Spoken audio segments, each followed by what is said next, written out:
here to reassure you that with proper preparation and basic interview skills, you can be successful at both virtual and in-person interviews and get that job. So just to briefly introduce myself, my name is Chris Ruggieri. I am the Regional Workshop and Training Development Manager for CareerSource Broward, and I've been with the company for about 6 years. My background is in education, so I'm happy to be here with you today talking about virtual and in-person interviewing. And if you hear me pause from time to time at the beginning here, it's because I'm letting customers into the workshop. Okay, so a few housekeeping considerations before we get started.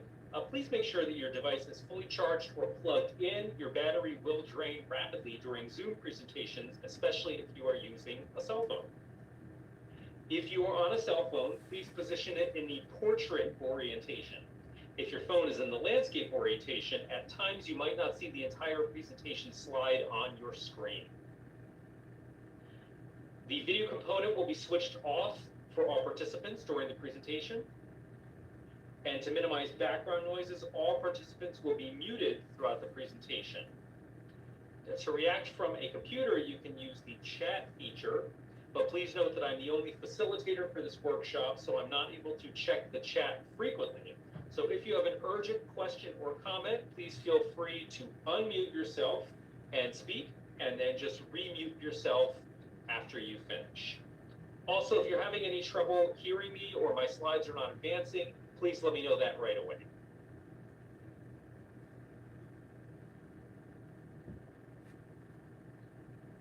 Okay, so here is our agenda for today. We are going to talk about a little introduction to virtual interviewing for those who maybe are not as familiar with the concept, how to prepare yourself for an interview, how to prepare your environment and the technology for the interview, what happens during the interview, including some common interview questions, what to do after the interview, and then just a little bit about how in-person interviews differ in some ways from virtual interviews. But most of what we're going to talk about in these first sections are going to be applicable to both in-person and virtual interviews.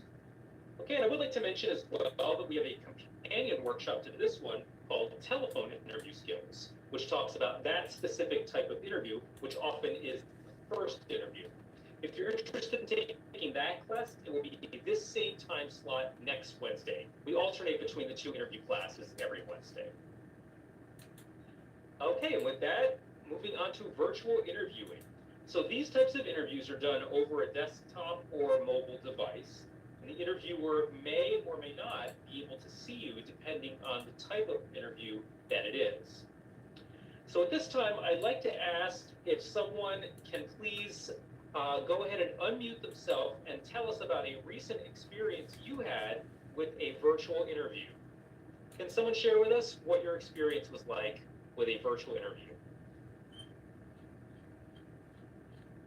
Why, of course, in regards to that virtual interview, it's basically like, let's just say you're speaking with someone, it's just virtually. And that simply means like you can show them your information, such as your work information, your resume, your address, things of that nature, by placing it on camera, and they would do the same. Okay, and how long did it last approximately? It lasted, if anything, probably, if not an hour, 45 minutes. Okay, and did it lead to a face-to-face interview, or was that it, or did you change directions? What happened afterwards? To a face-to-face interview. Okay. And once we got face-to-face, then we were able to proceed with the job setup. Yes. Okay. It's a follow-up, if you ask me. Yes, did you find it to be a positive experience? Yes, it's very convenient.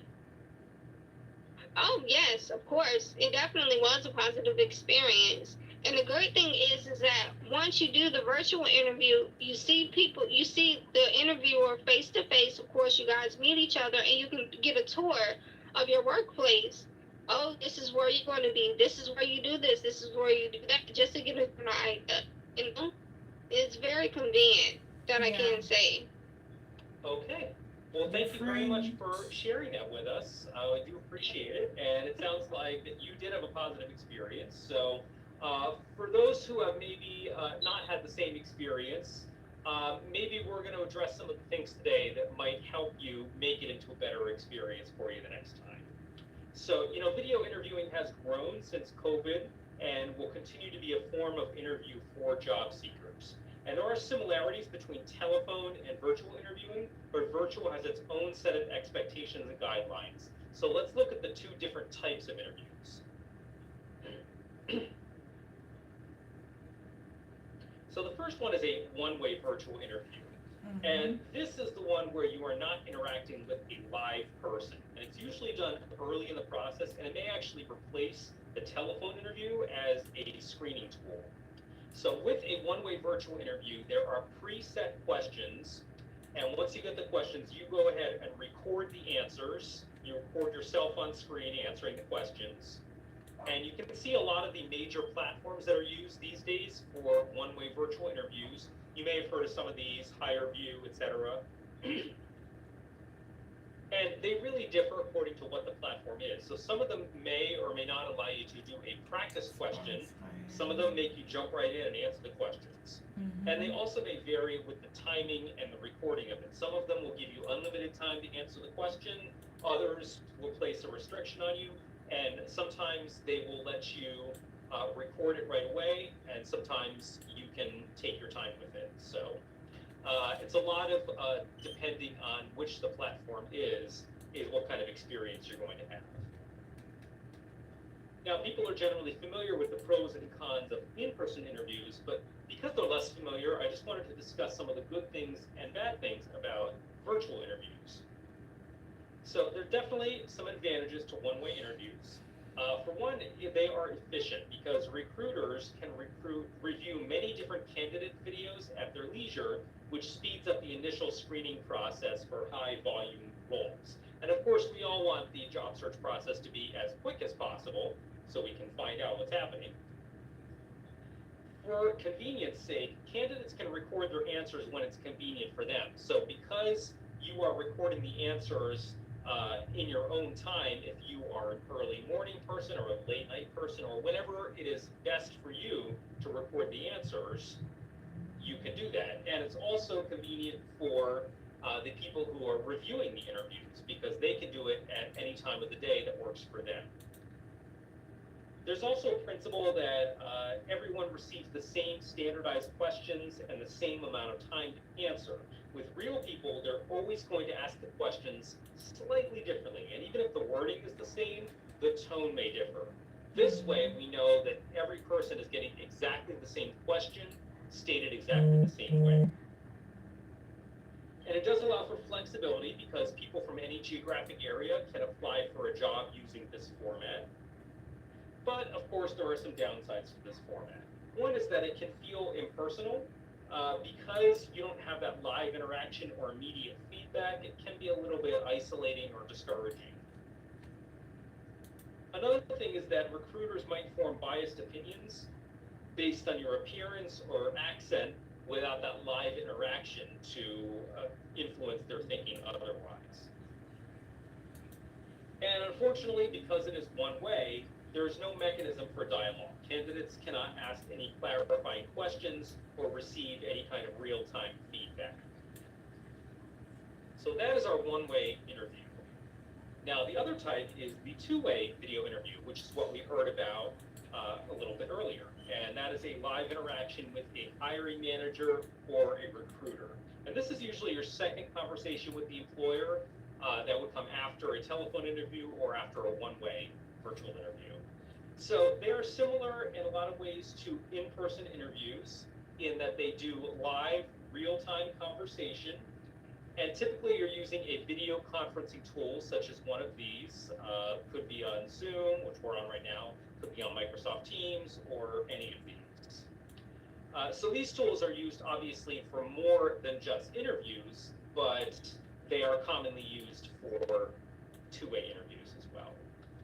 And you will have either one or more interviewers. Sometimes it'll be a panel. I know at CareerSource Broward, we always have a panel of 3 that conducts every interview. And two-way interviews are certainly more common than one-way, but I still wanted to share some of the good things and bad things about them. So one of the good things is that they do allow for that immediate back and forth, deeper probing, and clarification of answers. So that interactive element. And they do provide a better evaluation of candidates' communication, personality, and thought processes in a live scenario, which is going to be more suitable for complex job roles.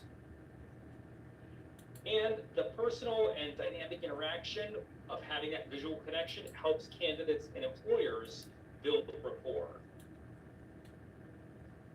Now, like with one-way interviews, these interviews do really expand the scope of potential employees across a wide area.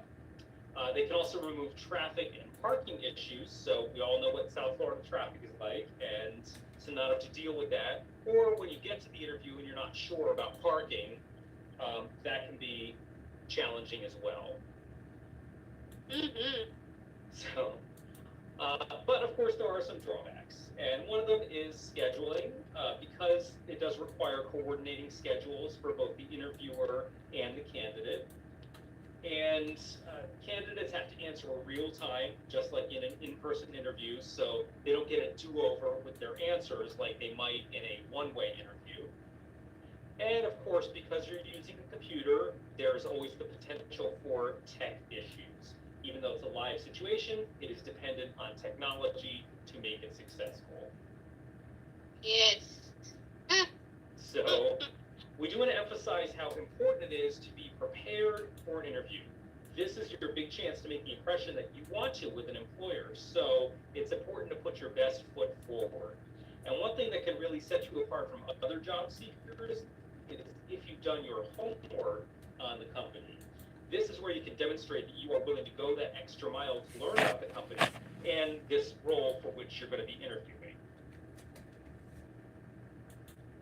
So our very important first step here is research, and we start that with reviewing the job description to become familiar with the duties and make yourself familiar with what the company is looking for in a candidate.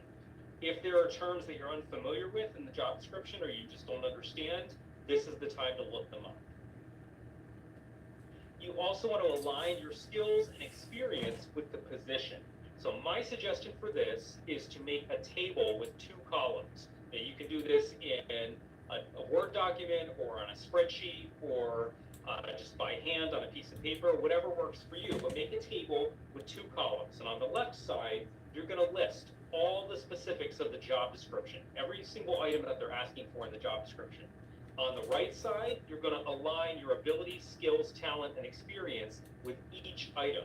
So when you finish this table, you're going to have everything that they're looking for in this position and all the ways that you qualify for each of those items. This is going to come in handy later.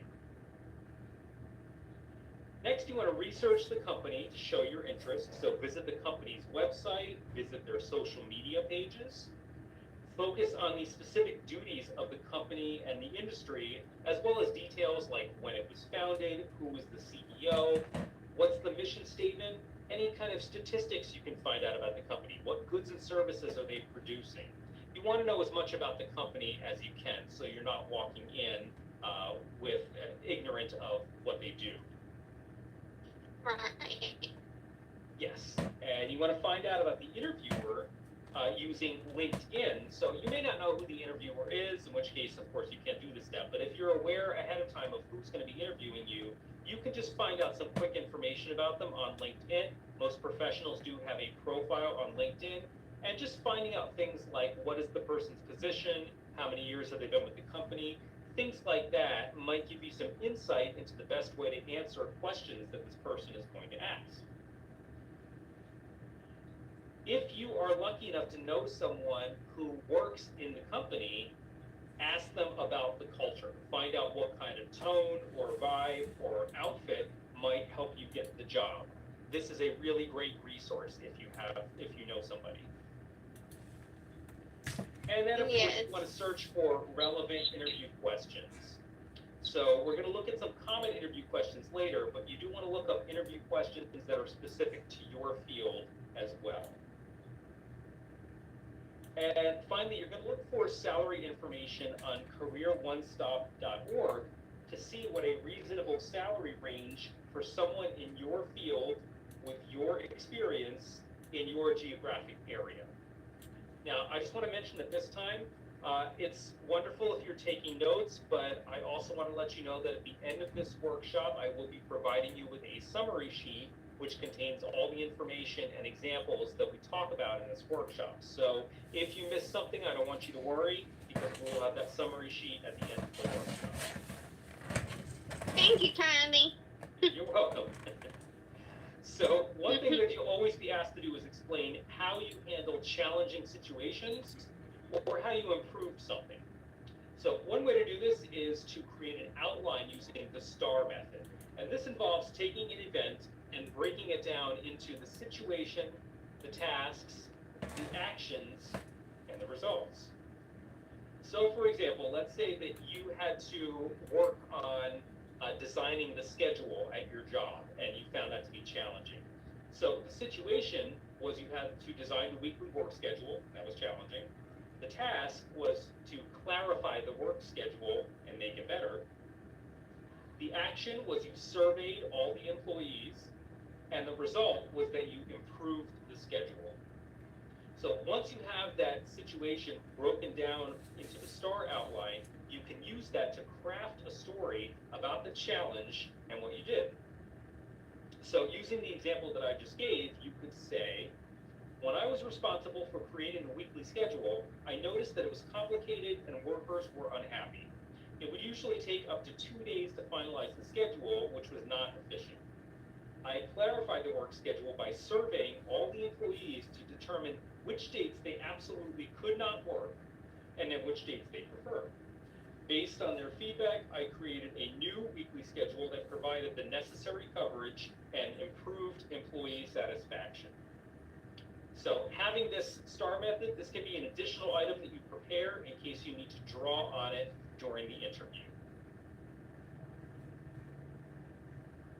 Yes. Next we move on to question. Oh, question? No, I was just saying yes. It's definitely a great. Okay. So next we move on to questions to prepare, and by this I don't mean the questions that you were preparing to answer, I mean the questions that you are preparing to ask this potential employer. Remember that an interview is not just the employer deciding if you are suitable for the position, but also you deciding if this company is suitable for you. So it is very important to have questions prepared for the employer. One of the biggest red flags to interviewers is that they get to the end of the interview and they say, okay, do you have any questions for us? And you say, no, I'm good. That's going to tell the interviewer that you are not really interested in this company. So it's important to have 4 to 5 questions ready. And you want to make sure that you avoid those basic and generic questions. So let me ask you, what do you think is a question that would not be suitable to ask at the end of an interview? What would not be a suitable question to ask your interviewer?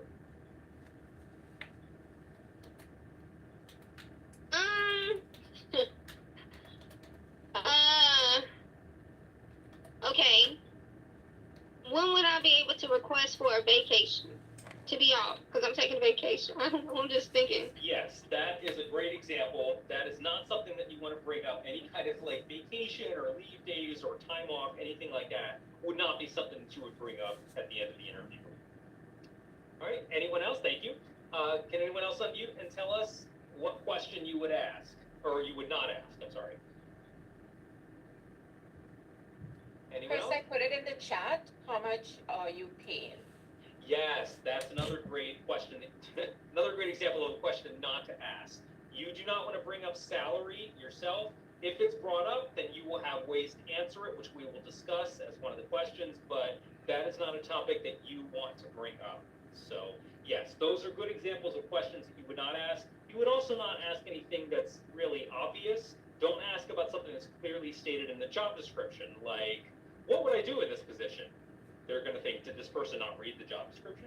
And you don't want to ask. Or do we have to wear any uniforms to work, or can it be regular clothes?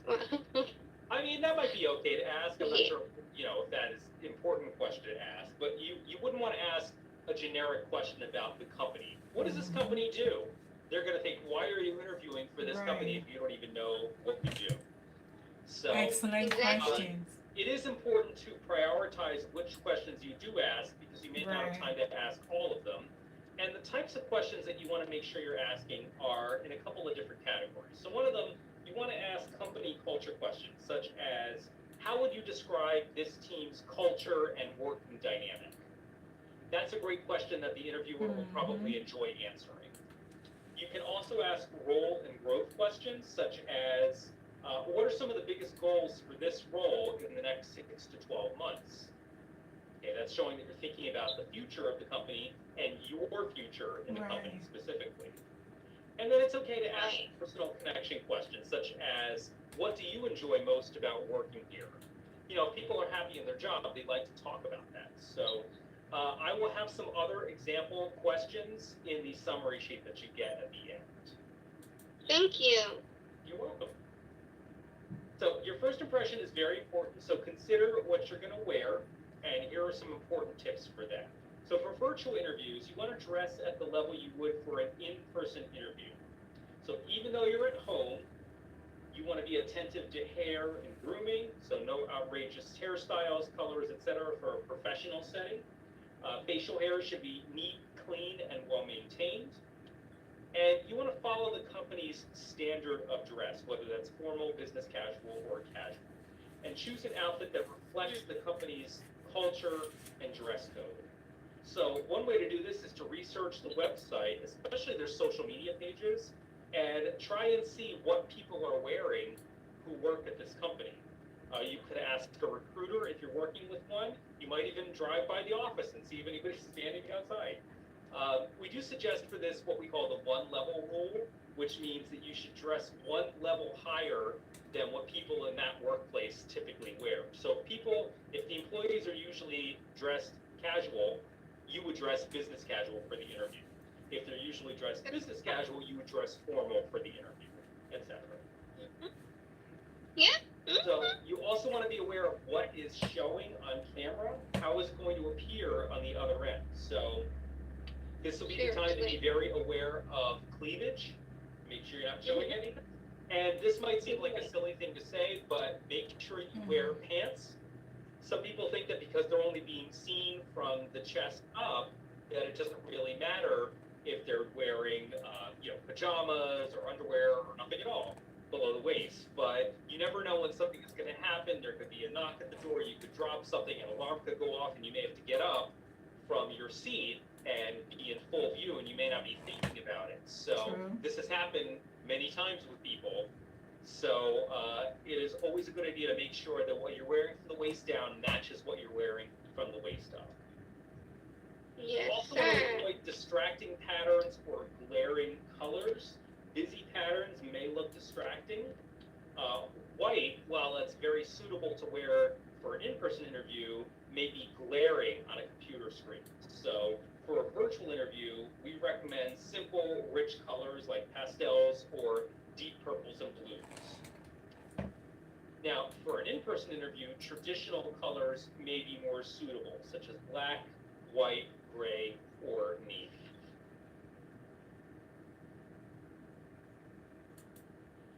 Now, Yes. just a quick word about recruiters. Recruiters are agents that are paid by companies to fill open positions.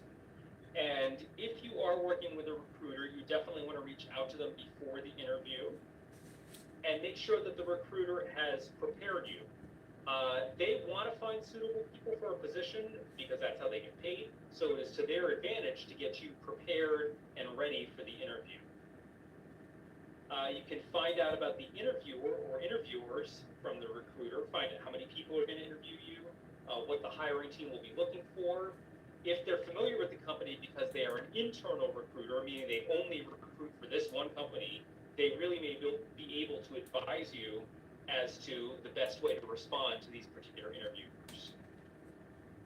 And of course, ask for any material that they can share. Ask them if they have the interview questions that you can get ahead of time. That's not always possible, but it certainly doesn't hurt to ask. Now we get to the important stage of practicing. And it's very, very important to practice because you want to make sure that you do well. So this is the time to ask someone to perform a mock virtual interview with you. Call on that friend or family member and say, hey, I'm practicing for the interview. Would you mind running through a mock virtual interview with me? And of course, in order to do that, you're going to need to provide your mock interviewer buddy with interview materials, such as questions they're going to ask you, the job description, etc. Now, once And as they always say, practice makes perfect, right? yes, absolutely. And once you finish this mock virtual interview, you want to get feedback on how you look and sound. So this is not where you would just say, tell me how I did, because if you just say, tell me how I did, you're going to get the answer, oh, you did fine, or something like that. You want to ask very specific questions about your performance. What are some examples of questions that you can ask?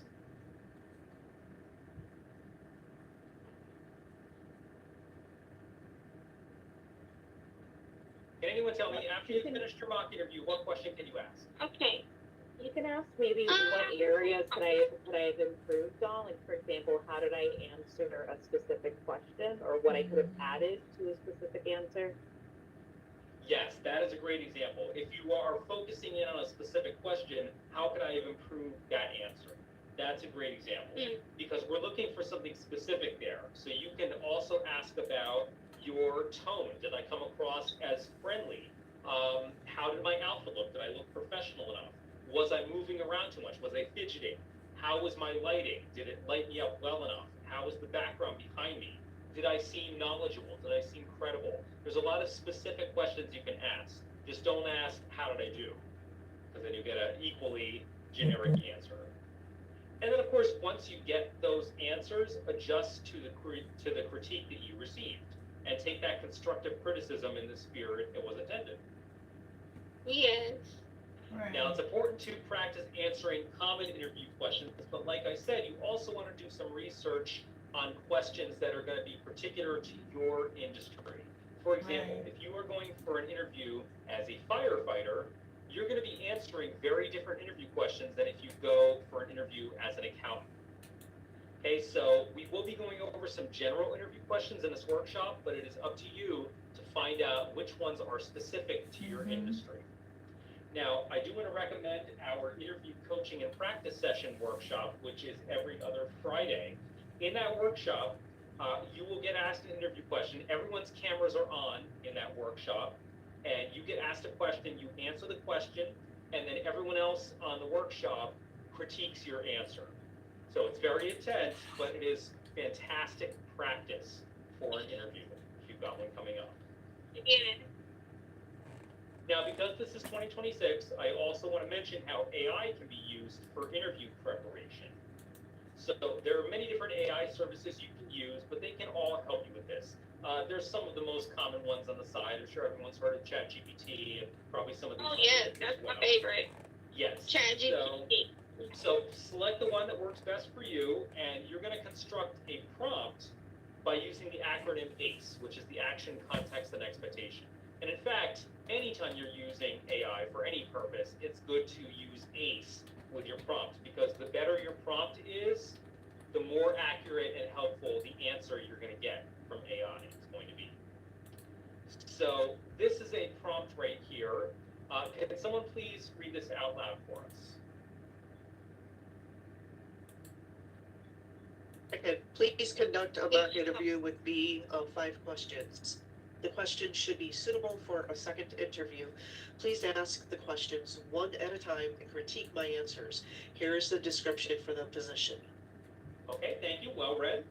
So normally this is where you would hit enter and wait for an answer, but we have the action. We've asked it to do a mock interview with 5 questions.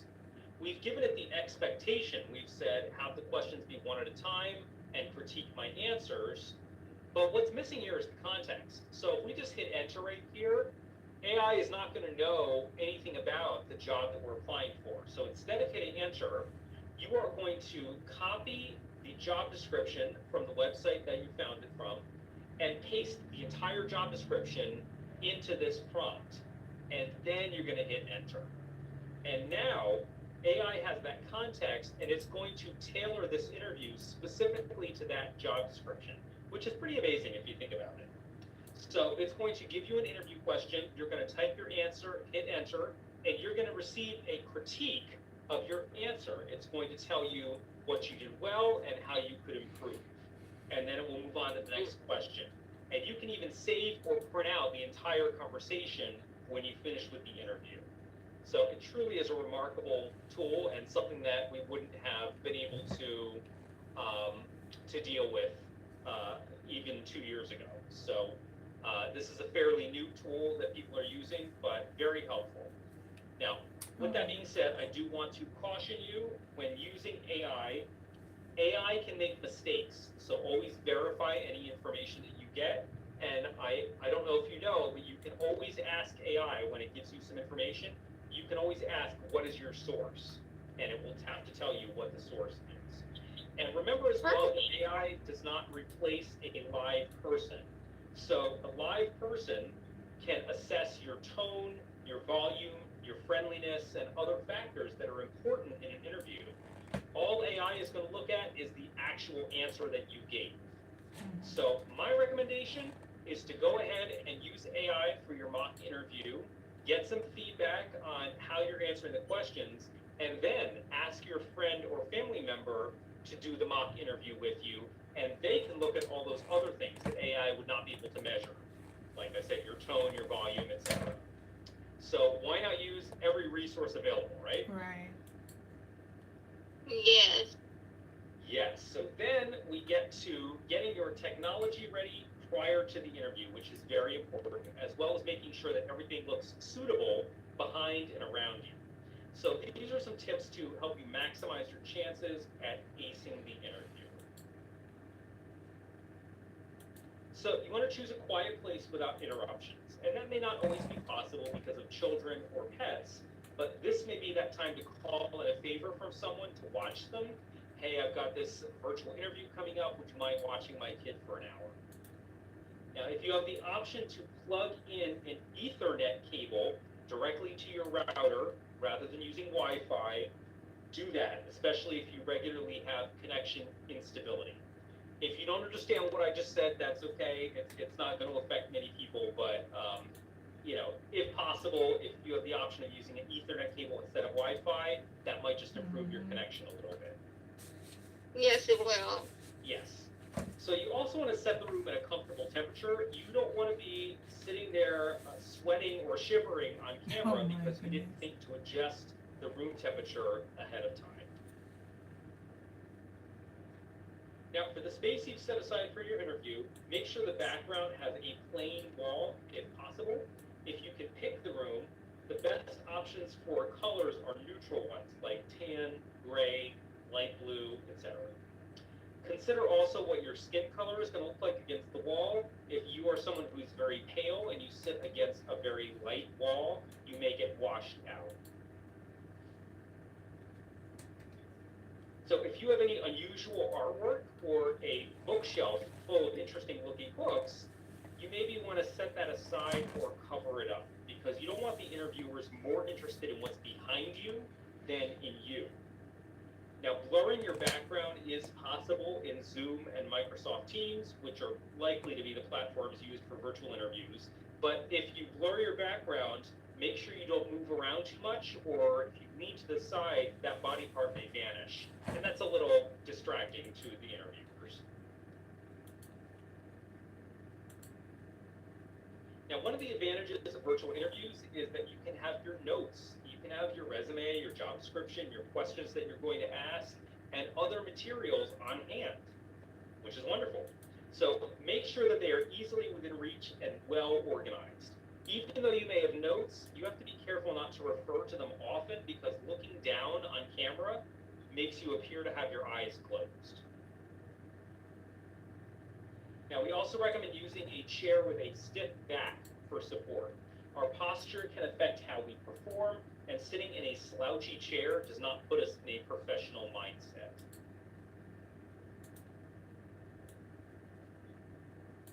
Proper lighting is very important to enable you to look as good as possible and increase your confidence, as well as make you fully visible to the interviewers. So you can do this by using natural light whenever possible, and you would do that by facing a window instead of facing a wall. If your back or your side is to the window, your face might be in the shadows. Artificial lights can also be harsh and unflattering, especially if they are right above you. So you can also supplement with other lights as needed. If it's a bad weather day and the natural light is insufficient, you may need some additional lighting. If you happen to own a ring light directly in front of you is an excellent choice. That's what a lot of people who make professional videos on YouTube, etc., they use a ring light that illuminates your face really evenly. It's not something you need to go out and buy if you don't have one, but if you have one, it could definitely help. And you want to avoid glares and shadows. So adjust your lights if you're getting a glare, particularly if you wear glasses, and try to move a few feet away from the wall behind you so shadows are reduced.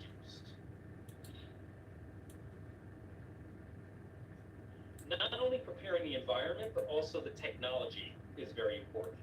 Setting up technology correctly is the key to having a successful video interview.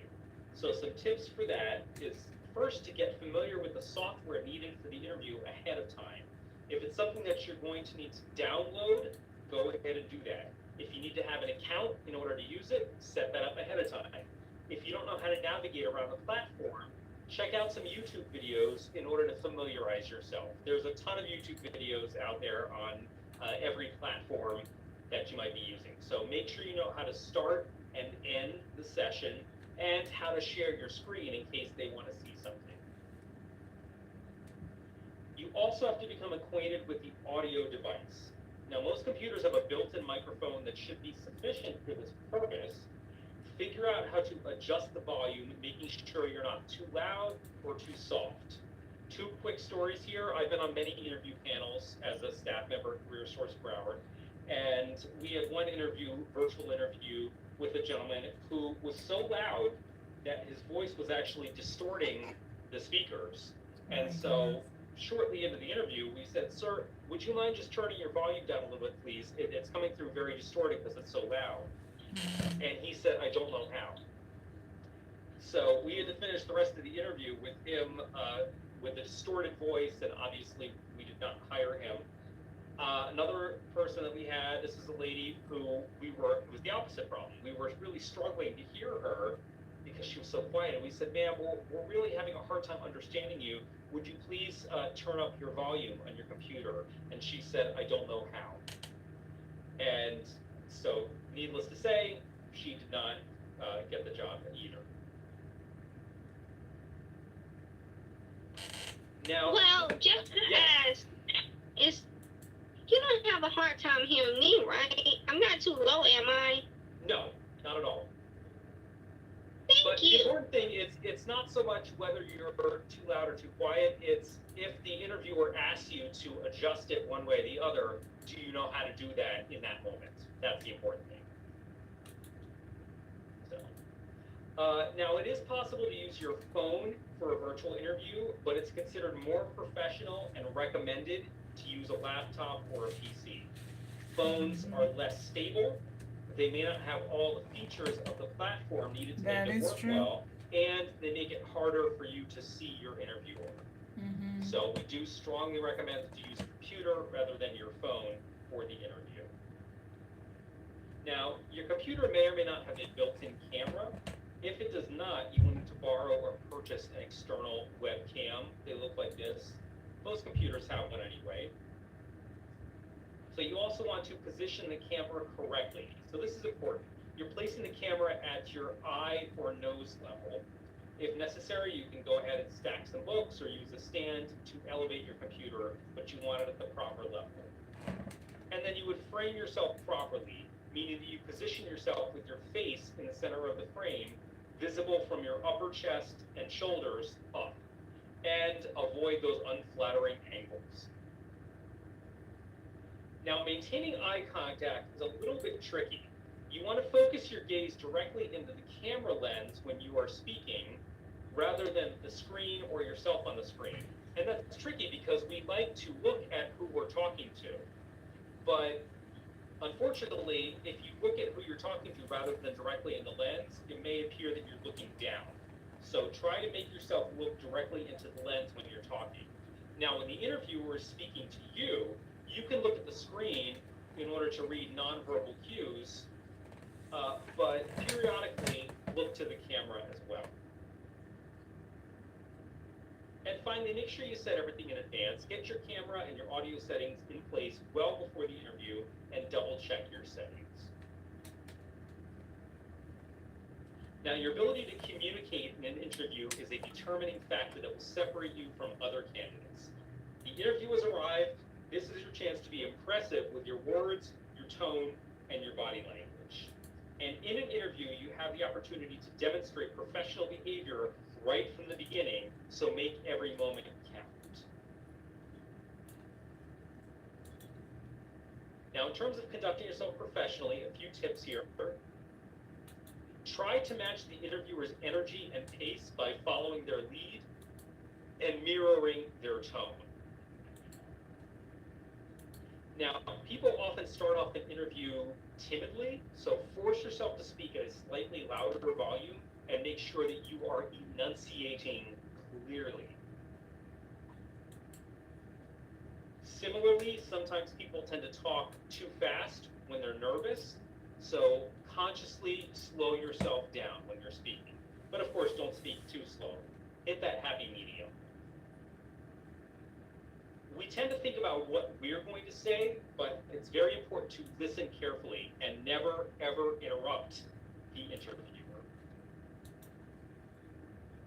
Make sure that you silence your phone and don't answer it if it rings. Don't just put it on vibrate.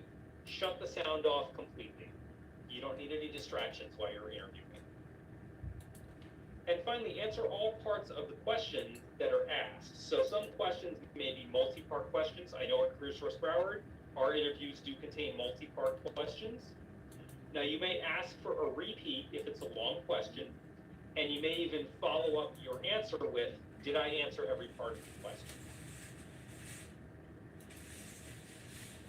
Now, some communication tips.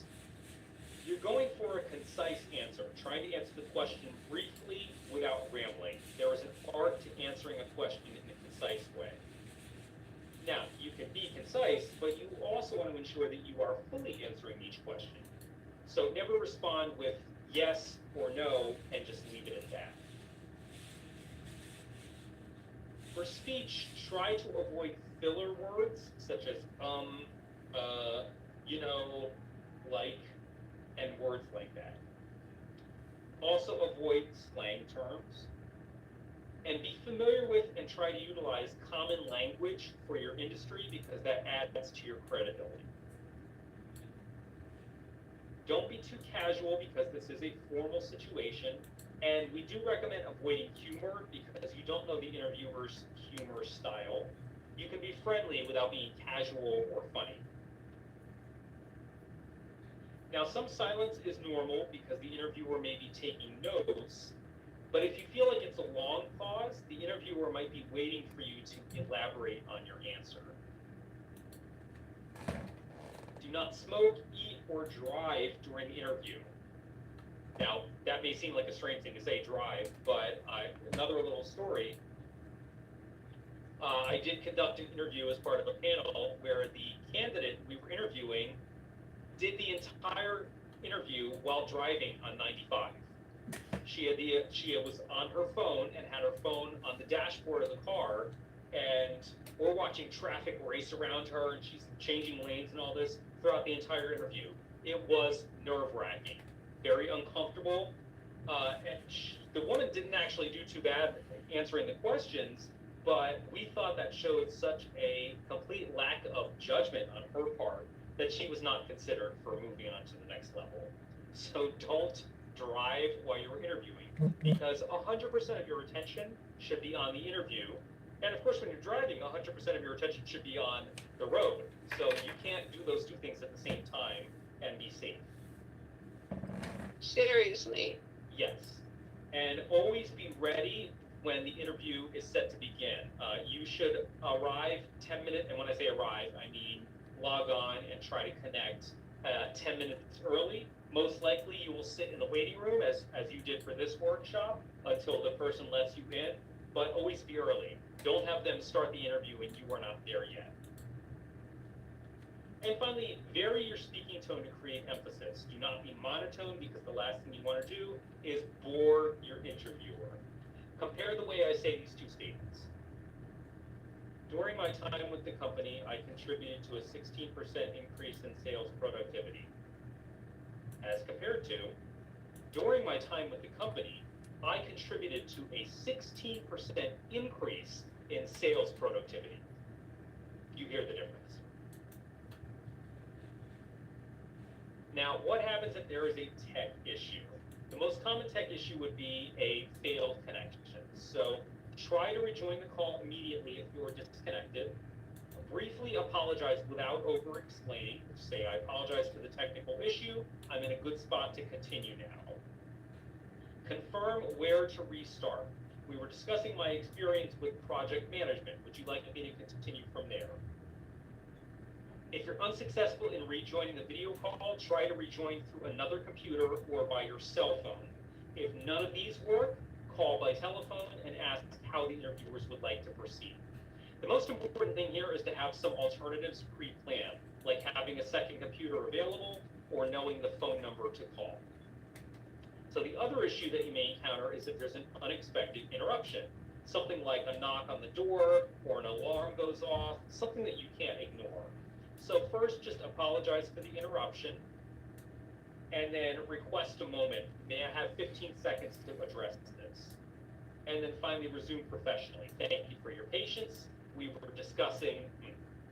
So we hope that tech issues don't occur, but if they do, handling them with grace demonstrates your ability to meet unexpected challenges. So now we're going to take a look at some basic interview questions that are most widely used by employers. So each company is going to use questions that will help them select the best candidates. So preparing answers in advance to these common questions will make sure that you stand out in your interview in a good way. And while these are common questions generally asked in virtual and in-person interviews, it's also important, like I said before, to research interview questions that are going to be common to your specific occupation. Why are you the right candidate for this job? This is where you're going to highlight specific skills and experiences that match the job description. This is where you're going to pull out that table that you made, which has everything the job description wants on the left and all of your abilities, skills, talent, and experience on the right. And then you can just go right down the line.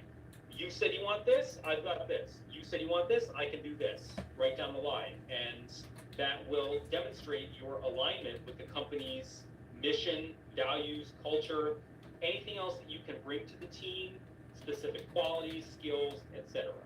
So emphasize your ability to contribute immediately and grow with the company. And remember to express enthusiasm because you are competing against other applicants. By the way, the summary sheet that you will receive at the end of the workshop will have sample answers to each of these questions. Thank you. You're welcome. So what is your greatest strength? What is your greatest weakness? For your greatest strength, you want to choose something that is relevant to the role. With all of these questions, I'm going to say again and again, always go back to the job description. So if this role is, you're going to be working completely on your own, and one of your greatest strengths is that you collaborate well with others, that's not a strength you would mention here because it's not relevant to this particular role.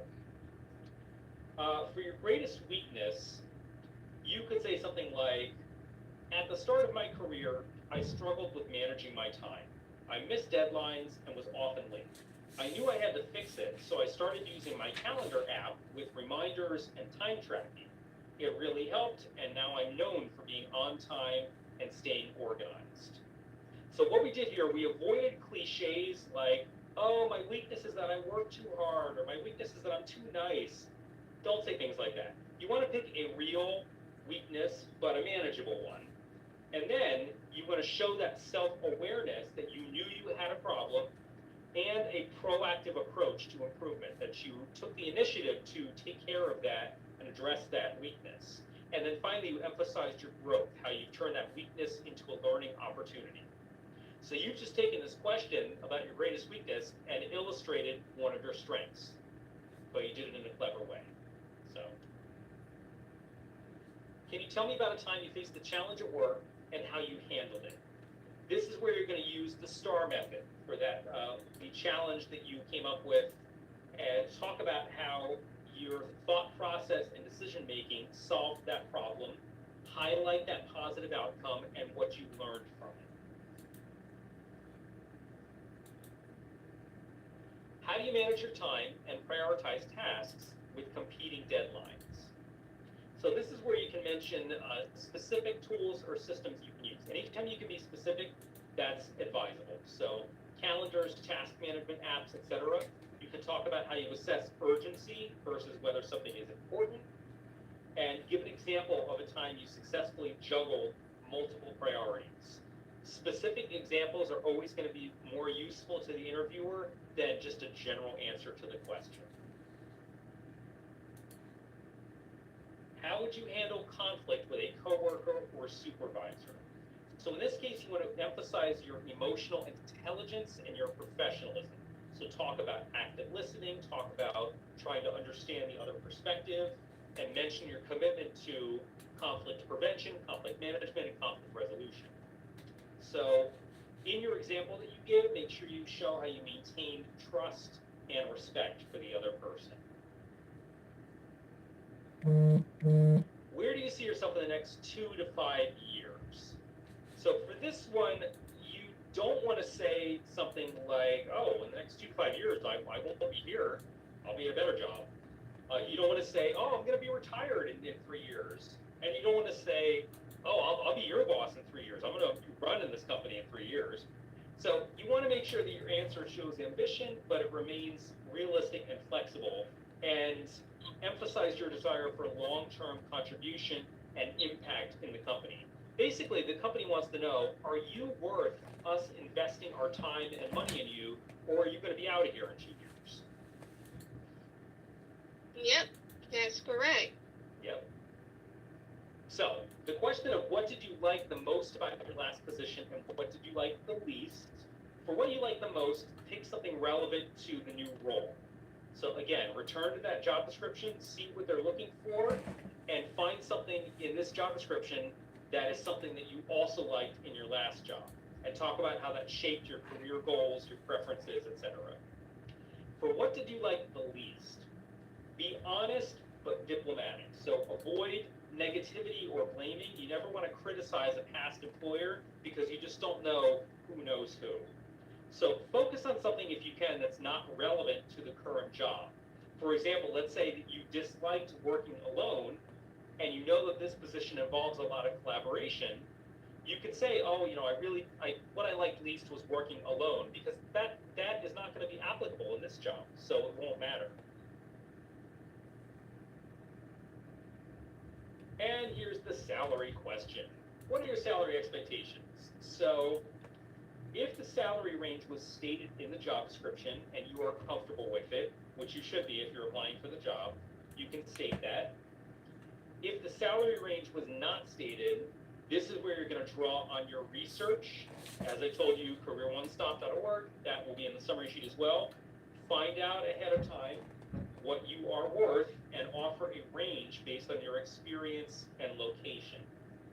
And I did say a range because you want to just not give one number, but a range. Make sure it's not too wide of a range. If it's too low, employers are going to try to hire you for the lowest wage they can.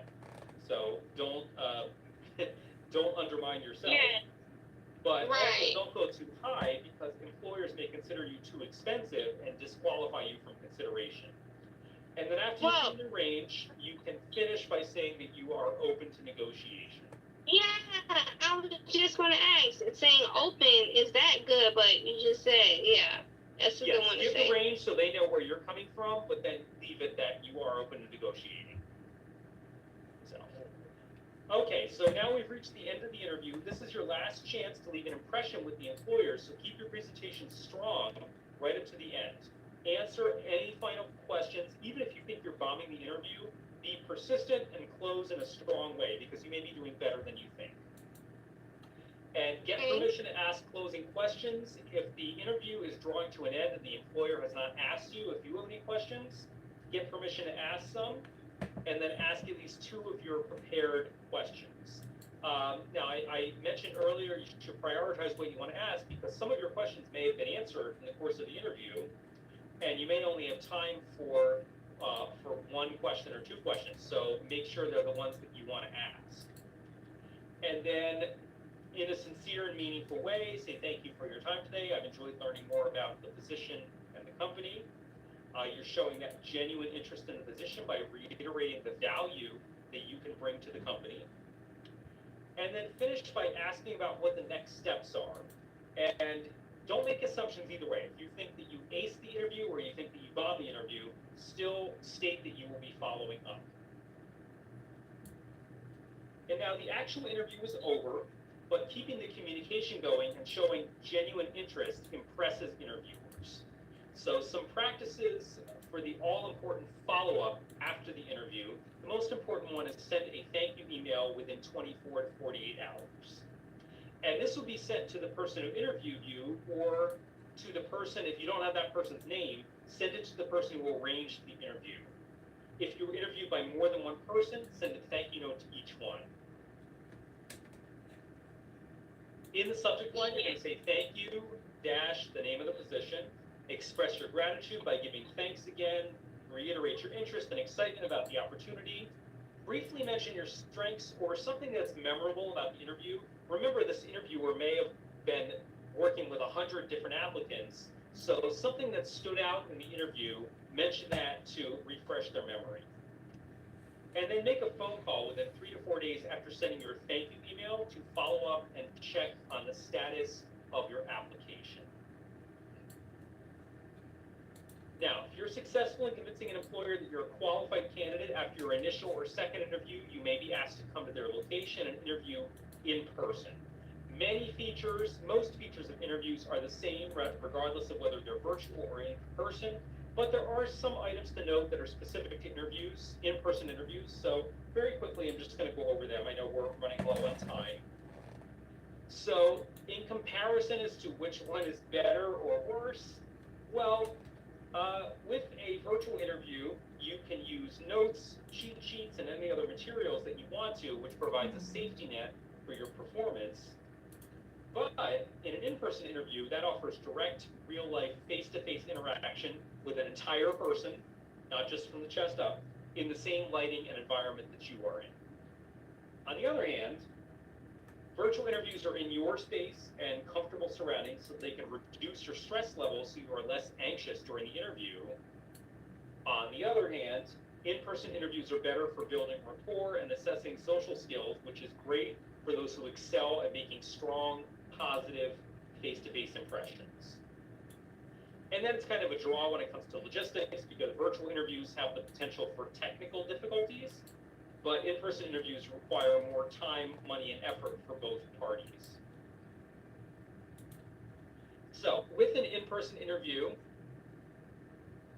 you can have the one-to-one interview where it's designed to evaluate your suitability with one person who is often the person who you would be working directly under. A panel interview or a committee interview is where you face several members of the company who have a say in whether you are hired. This is the way CareerSource Broward does it. When you're answering questions and there are several people in the room, speak primarily to the person who asked the question, but don't exclude others in the group and occasionally look at them as well. Now, a less common type of in-person interview is the group interview, where several candidates are being interviewed at the same time. So usually when that happens, people are gathered together for an informal discussion, and a subject is introduced, and the interviewer will start off the discussion, and the goal is to see how people are going to interact with each other and see if you're qualified to move on to the next level of interview. And just finally, some tips. Make sure that you arrive 15 minutes early. Do not be late. This is one of the easiest things you can do to sync your interview. Be friendly to every person you meet, especially the receptionist. Do not reserve your professional courtesy only for the people who are interviewing you. And respect the personal space of others. Wait for the interviewer to offer a handshake, and then shake firmly but not painfully. I say this is no limp fishes and no vice grips. Yes, sir. Ask permission to set anything down, only drink water if you were offered it, and keep your personal items in your lap or on the floor. And finally, be aware of your body language. Keep your hands above the table, make eye contact, don't cross your arms or legs because that may appear defensive or unfriendly. And one last tip, because it's in person, there are some items you should make sure that you have with you. So make sure that you have a resume and make sure that you have extra copies of your resume with you at all times because the resume should match exactly what you brought with you or sent to the interviewer initially. And also identification because you may be asked for your driver's license, passport, ID card, etc. Make sure you have ID on you. A notepad and pen or pencil. This is where you can take notes during the interview, as well as having your prepared questions written down. And then put all your materials in a professional-looking folder or portfolio so you appear organized. And finally, a reference sheet. You should have at least 3 references, and these are people that you know professionally, like past teachers, employers, mentors, etc. And you may want to include a brief statement about how you know the person. So there will be an example like this in the summary sheet. And speaking of summaries, this is what we did today. We talked about virtual interviewing, how to prepare yourself, your environment, and your technology, what to do both during and after the interview, and then just a quick word about some specific items for in-person interviews. Are there Yes, any questions? just to be sure to also have that positive energy with you. That's always important, absolutely. Thank you, Thank Chris. you. So I have just posted in the chat feature the summary sheet, and that contains all the information we talked about, as well as some sample questions and answers.